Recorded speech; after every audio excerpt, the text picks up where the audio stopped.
بروی تربتم روزه کی میگرید کی میخندد تنی به جان من آن دم کی میشوید کی میبندد حریری پاک بیارندم که نام آن را کفن باشد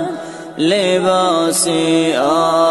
آخرین من عجب زیبا وطن باشد مثال شه سوار اکنون به اسب قاقی چوبینم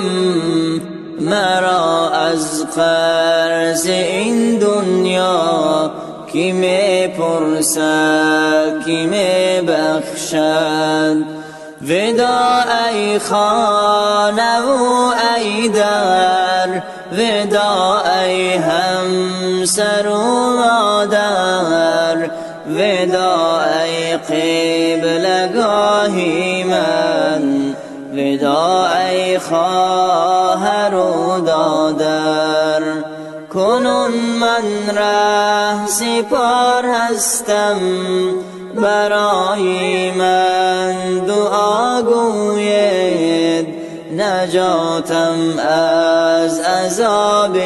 قبر برایم از خدا خواهد سلام ای خانه ام ای قبر سلام ای خانه ای آخر ببیند اهل خاموشان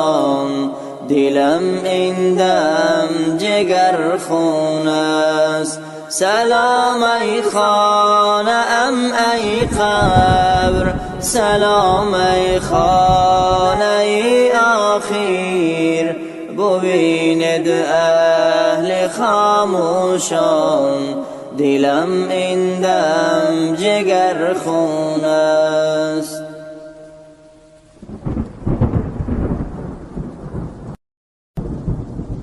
بروی تربتم روزه کی میگرید کی میخندد تنی به جان من آن دم کی میشوید کی میبندد حریری پاک بیارندم که نام آن را کفن باشد لباس آخرین من عجب زیبا وطن باشد مثال شه سوار اکنون به اسب قاقی